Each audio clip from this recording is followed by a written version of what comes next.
नात्यात प्रेम आणि विश्वास असायला हवा, पण जेव्हा हेच नातं रागाच्या आहारी जातं तेव्हा काय होतं याचं भीषण उदाहरण नंदुरबारच्या धडगावमध्ये पाहायला मिळालंय। एका जावयाने चक्क आपल्या सासऱ्याचं घरच पेटवून दिलंय।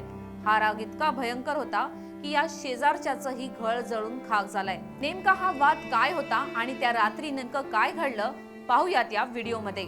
नंदुरबार जिल्ह्यातल्या धडगाव तालुका निसर्गाच्या कुशीत वसलेलं कुंडल माहुपडा हे गाव। पण याच गावात एका रात्री माणुसकीला काळीमा फासणारी घटना घडली। खडक्याचा पाटीलपाडा येथील मिथुन भाईदास पाडवी याचं लग्न कुंडल येथील डुमडा पाडवी यांच्या मुलीशी झालं होतं।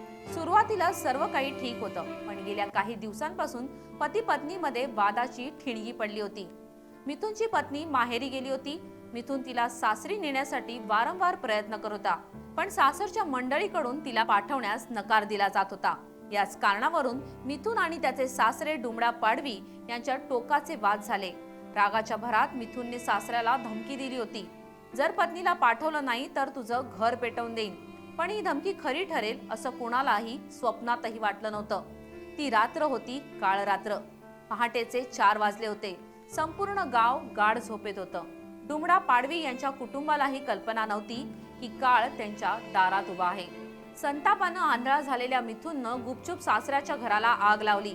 घराला लाकडी कुंपण, वाळलेले गवत आणि कौलारू छप्पर असल्यानं आगीनं काही क्षणातच रौद्र रूप धारण केलं। आगीच्या ज्वाळा एवढ्या उंच होत्या की शेजारी राहणारे सुभाष किव्या वळवी यांचं घरही या आगीच्या विळख्यात सापडलं। घरातली माणसं जीव वाचवण्यासाठी बाहेर पळाली, पण त्यांच्या डोळ्या देखत त्यांच्या आयुष्यभराचा संसार जळून राख होत होता। अन्नधान्य, कपडे, भांडी आणि मेहनतीने कमावलेले पैसे सारं काही या आगीनं गिळंकृत केलं होतं। सकाळ होताच गावात एकच खळबळ उडाली। 2 घरं पूर्णपणे उद्ध्वस्त झाली होती।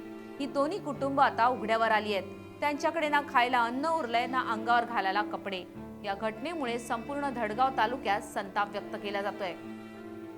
पीडित सासरे डुमडा पाडवी यांनी तात्काळ धडगाव पोलीस ठाणं गाठलं। त्यांच्या तक्रारीवरून आरोपी जावई मिथुन पाडवी याच्या विरोधात गंभीर कलमान्वये गुन्हा दाखल करण्यात आलाय।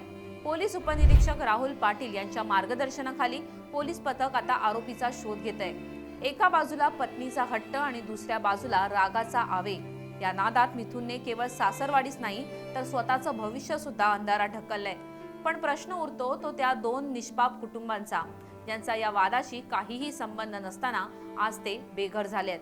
त्यांना न्याय मिळणार का आणि या क्रूर जावयाला पोलीस काय धडा शिकवणार याकडे आता सर्वांचं लक्ष लागलंय। नात्यात संवाद असावा, विसंवाद नसावा। एका क्षणाचा राग आयुष्यभराची राखरांगोळी करू शकतो, हेच या घटनेतून स्पष्ट होतंय।